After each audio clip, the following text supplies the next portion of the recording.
8h30. Começa agora ao vivo para todo o Brasil, mais um Liberdade de Opinião.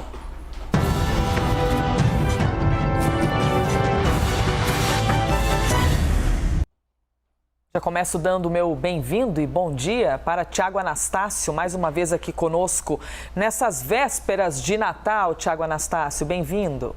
Tudo bem, Elisa? Como é que você está?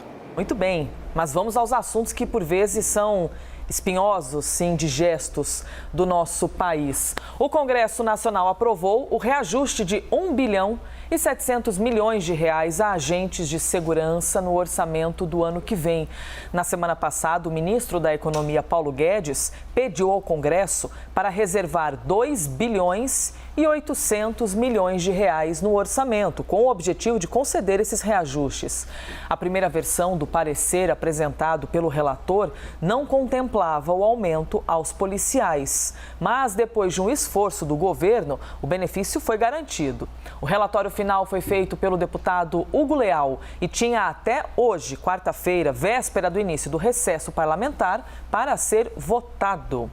Tiago Anastácio, esse reajuste é uma forma de Bolsonaro agradar parte de sua base justamente em um ano eleitoral? Elisa, é muito difícil nós negarmos que Jair Bolsonaro tem uma estreita relação e uma base muito forte dentro das forças policiais, sejam os militares, que são de organização dos estados, como também da Polícia Federal e da Polícia Rodoviária Federal. É impossível, sejamos bem claros, é impossível nós separarmos Jair Bolsonaro dessas categorias. Agora, nós temos que fazer críticas positivas, negativas e também algumas mais lineares sobre esse aumento.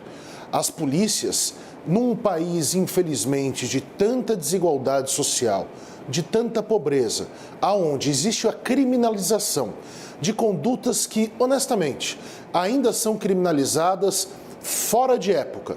Nós já passamos por muitas coisas. Elisa, mais de 50% ou quase 50% das pessoas que estão presas no Brasil estão presas em razão do tráfico de drogas. O tráfico de drogas que gera muito dinheiro, que gera também, infelizmente, muita violência. Dinheiro, violência, armas.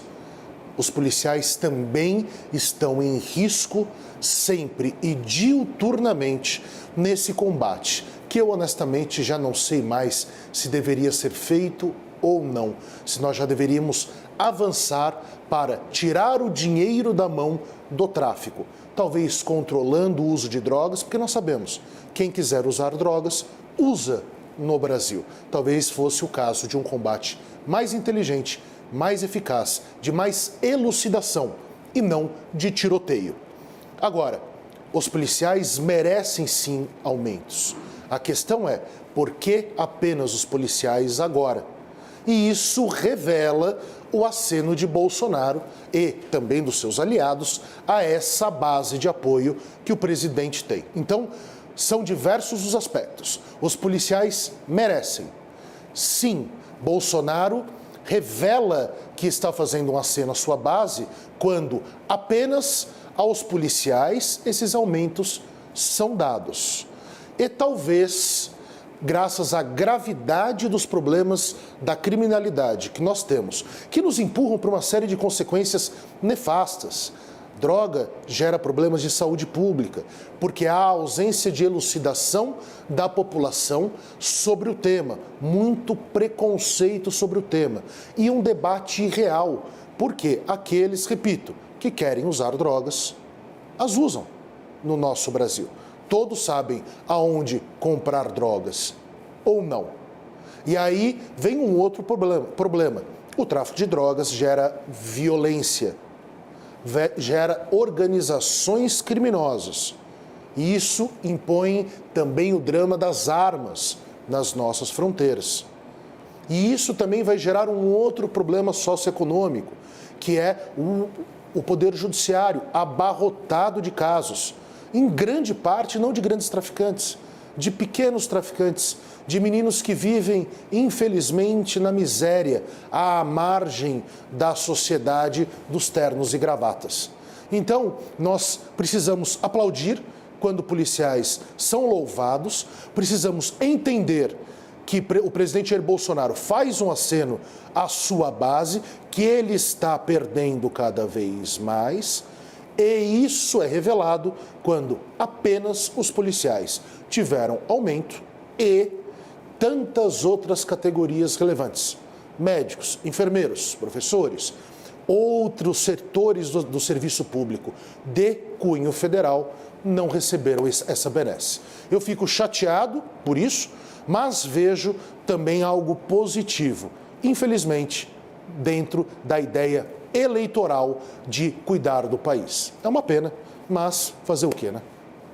Eu quero trazer para você, Tiago Anastácio, mais um recorte da aprovação do orçamento. Aliás, que é o tipo de atividade, a análise que deveria ser feita por qualquer eleitor, né? Os eleitores têm de comparecer para votar, mas têm de compreender também o que o parlamentar que você elegeu está propondo, de que maneira ele está se posicionando, o que ele está dizendo sobre orçamentos, por exemplo, do fundo eleitoral, de que maneira ele está votando. Estou falando de alguém que está lá porque você mesmo elegeu. Sim. Esse é um compromisso do eleitor, viu? Porque depois, lá para frente, depois do orçamento aprovado, só resta o choro. Não existem mais manobras. E vou até te interromper, Elisa. Claro.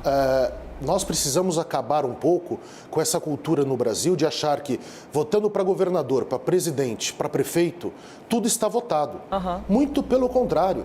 O mais importante está acontecendo no Congresso Nacional, nas câmaras dos vereadores, nas assembleias legislativas. São eles que vão cuidar, dispor do dinheiro público, eles que vão fazer as leis, eles têm poder de veto sobre o executivo municipal, estadual e federal. Nós precisamos acabar com essa ideia de que o presidente da República é um herói e mudará o Brasil. Isso é mentira, isso é falso. O que importa, de fato, é o legislativo e a cobrança que pode ser feita diretamente aos congressistas, que devem ouvir o povo, que devem receber o povo, porque senão nós viveremos nessa grande fantasia, infelizmente não escrita por Borges ou Gabriel Garcia Marques, ou, melhor ainda, o grande Érico Veríssimo, de pessoas que apenas são votadas, muitas vezes recebem muitos votos em bloco, em razão das questões partidárias e do quociente eleitoral, e o povo sequer se lembra. Eu faço até uma provocação a quem está nos assistindo. Vocês se lembram em quem votaram nas últimas eleições para o Legislativo e nas penúltimas? Mas para presidente e para governador nós nos lembramos. E talvez esse seja um dos grandes dramas brasileiros. Uma decisão deles, então, falando sobre fundo eleitoral do orçamento do ano que vem, porque o Congresso também aprovou no orçamento de 2022 o valor de 4 bilhões e 900 milhões de reais para o fundo eleitoral. Na prática, esse recurso para o financiamento das campanhas políticas no ano que vem será quase 150% maior do que o valor destinado na eleição de 2020, que foi de 2 bilhões de reais. Na proposta de orçamento do governo, o valor estava estimado em 2 bilhões e 100 milhões, mas os congressistas elevaram a estimativa do valor para 5,7 bilhões. Tiago Anastácio, qual a sua avaliação, sobre o valor do fundo eleitoral aprovado? O fundão compromete o orçamento? Bom, se 5,7 bilhões de qualquer coisa não comprometer o geral, acho bom a gente começar a cortar alguns zeros e voltarmos ao período dos cruzeiros. O grande problema aqui, Elis, eu acho que um parênteses deve ser feito, é muito importante, é de fato muito importante o fundo eleitoral. Mas em que termos? Para que haja uma equalização da política e que as pessoas que não tenham tanto dinheiro como muitos pretendentes a cargo tenham o apoio e tenham a possibilidade instrumental de estarem em igualdade de condições, concorrendo com as suas ideias e representando as suas bases. Agora, 5,7 bilhões de reais é uma patifaria, é uma vergonha, como diria e como diz o nosso querido Boris Casoy. É uma vergonha num país como o nosso, com 17 milhões de pessoas passando fome. Não é com alguma dificuldade na vida. Pessoas passando fome. E nós somos um dos países mais ricos do mundo. não nos falta alimentos, não nos falta energia. Se bem que de vez em quando temos alguns problemas de chuva e também um problema organizacional do Estado, que também é um grande problema, graças à má gestão praticada por grandes incompetentes, quando não salafrários, mas nós somos um país rico. Agora, quando vemos esses números, pessoas desempregadas, pessoas passando fome, e das eleições passadas, onde o valor estava na casa de 2 bilhões, para as eleições de agora, e o valor passando para 5,7 bilhões de reais, nós não temos vergonha na cara, e esse é o drama que volta à questão, Elisa, do Legislativo. São os nossos deputados que aprovaram isso. Porque é esse dinheiro que vai pagar o salário dos profissionais de partidos. Óbvio que os partidos devem se organizar e até ter profissionais. Agora, 5,7 bilhões, candidatos à presidência da República ganhando 25, 30 mil reais por mês do nosso dinheiro? O que é isso? Parece que é um país organizado. Falta vergonha na cara e falta cobrança, exigência da população sobre esses parlamentares. Não é possível que depois de 2021, com esses números de miséria, inflação, a economia em bancarrota, nós possamos testemunhar uma vergonha como essa. Voltamos então aqui para o Liberdade de Opinião para falar sobre o número de hospitalizações por sintomas respiratórios na cidade de São Paulo, que, atenção, pode dobrar a cada 3 ou 5 dias por causa de um novo agente infeccioso. Isso segundo o Observatório Covid-19-BR, que é formado por um grupo de pesquisadores de diversas universidades que analisa os números da pandemia no país. A projeção do grupo leva em consideração o aumento brusco de internações por suspeita de Covid aqui na capital paulista. Os pesquisadores, é importante reforçar isso, ainda não sabem se o responsável por este aumento é a variante Ômicron do coronavírus ou o vírus da gripe influenza H3N2 ou até mesmo os dois. Na Europa, aliás, países como Holanda, Dinamarca e Itália decidiram voltar com as restrições por causa do avanço da Ômicron. A Organização Mundial da Saúde fez um apelo para que as pessoas não façam festas neste fim de ano. Tiago Anastácio, o Brasil deveria ir pelo mesmo caminho da Europa e pensar em impor novas restrições, apesar de que a gente já tem podido ver algumas festas de fim de ano sendo canceladas, né, por exemplo. Mas você avalia que essas restrições deveriam ser reintensificadas? Olha, Elisa, é aquela velha história, né? Eu acho que nós devemos ouvir os infectologistas e os profissionais da medicina e eles darem a palavra final sempre. Eu, por exemplo, me sinto muito apto a falar da operação da Polícia Federal, como advogado criminalista que eu sou. Agora, vamos ver o que aconteceu e vamos nos lembrar do que aconteceu entre o ano de 2020 e o ano de 2021.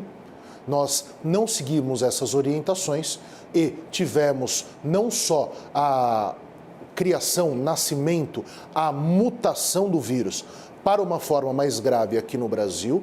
Todos nos lembramos de Manaus, o que aconteceu e quantas vidas foram perdidas em razão das imprudências do Natal, Réveillon. No Réveillon, então, foi uma festa danada, como se tivéssemos ganhado uma Copa do Mundo e nada estivesse acontecendo.